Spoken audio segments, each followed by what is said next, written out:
रीट मुख्य परीक्षा 2026 कंप्लीट होने के बाद आज भी लाखों विद्यार्थी को रीट पात्रता और नई शिक्षक भर्ती का इंतजार है। रीट पात्रता परीक्षा वापस कब हो सकती है? अगर नई शिक्षक भर्ती आती है L1 L2 के अंदर, तो ये शिक्षक भर्ती कितने पदों पर आ सकती है, आपको विद प्रूफ के साथ हम बात करेंगे। तो प्यारे विद्यार्थियों, सबसे पहले हम बात करें हैं रीट पात्रता। तो 10 लाख युवाओं का इंतजार है। बोर्ड एग्जाम के बाद रीट करवाने की तैयारियां हैं, यानी कि कहते हैं 10वीं 12वीं परीक्षाओं के बाद रीट करवाने की तैयारियां हैं। रीट एक पात्रता परीक्षा है। अब रीट पात्रता परीक्षा लगभग हर साल होना तय है, क्योंकि जैसे सीईटी का एग्जाम होता है, ये भी एक पात्रता परीक्षा। इसी प्रकार जो भी विद्यार्थी बीएसटीसी और बीएड जो सेकेंड ईयर करके इस बार फाइनल के अंदर आ रहे हैं, तो वो जिसकी कंप्लीट हो जाएगी उसके लिए नई भर्ती में योग्य करने के लिए पात्रता एग्जाम करवाना जरूरी है। तो सरकार के सामने सबसे पहला ही कार्य है वो रीट पात्रता का आयोजन करवाना, और दूसरा है नई शिक्षक भर्ती का आयोजन करवाना। नई शिक्षक भर्ती के बारे में अगर अपन बात करें तो देखो, यहाँ पर नई शिक्षक भर्ती कब होगी? इस बार भी जो रीट हुई थी वो बहुत ही कम पदों पर हुई थी।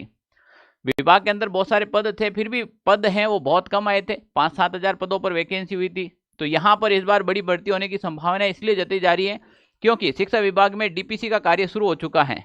सर जी, डीपीसी क्या होती है? ये पदोन्नति होती है। जो पद में प्रमोशन होने के बाद जो नया पद खाली होता है उसके आधार पर हम बात करें तो देखें, यहाँ पर निदेशक माध्यमिक शिक्षा राजस्थान एवं पदेन अतिरिक्त राज्य परियोजना निदेशक वरिष्ठ समग्र शिक्षा अभियान के तहत ये एप्लीकेशन भेजी गई है, जिसमें कहा गया है विषय क्या? शिक्षा विभाग के विभिन्न संवर्गों की डीपीसी किए जाने के संबंध में। इन्होंने कहा कि शिक्षा विभाग में जो भी पद हैं, चाहे वो संयुक्त निदेशक हो, उप निदेशक या फिर जिला शिक्षा अधिकारी, प्राचार्य, उप प्राचार्य, व्याख्याता, अध्यापक द्वितीय श्रेणी का हो, चाहे वो तृतीय श्रेणी का कोई भी हो, उसके डीपीसी के संबंध के समयबद्ध रूप से 31 मार्च 2026 तक संपन्न करवाने एवं जिला शिक्षा अधिकारी तथा उच्च पद हैं उनकी तो डीपीसी 31 जनवरी इसी माह तक कंप्लीट करवाने की सुनिश्चितता करावे। यहाँ पर ये डाल दिया है डीपीसी की अदनत सूचना निम्नलिखित प्रारूप में दिनांक 13/1/2026 तक भिजवाई जाए। अब देखो, डीपीसी करवाए जाने वाले पदों के बारे में विवरण देना है यहाँ पर। तो इसमें 3rd ग्रेड भी आएगा, 2nd ग्रेड भी आएगा, वरिष्ठ अध्यापक भी आएगा, 1st ग्रेड भी आएगा। बकाया स्थिति क्या है, वरिष्ठता की स्थिति क्या है, बकाया डीपीसी नहीं कराए जाने का कारण क्या है, अगर नहीं करवाए ना पद का विवरण दे रहा है इसका कारण बता दो। यहाँ पर आगे की कार्य योजना क्या है, कंप्लीट इनके बारे में बता दिया गया है।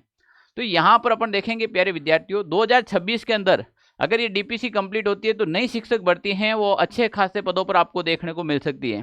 शायद हो सके वो भर्ती 20,000 पदों पर भी आ जाए, 25,000 पद भी आ जाए, 30,000 पद भी आ जाए। जो भी पद आएंगे अच्छे खासे पद आएंगे, पर इस रीट शिक्षक भर्ती कराने से पहले रीट पात्रता परीक्षा करवाना जरूरी है। तो अब सरकार के सामने सबसे पहला जो कार्य रहेगा वो रहेगा रीट पात्रता परीक्षा।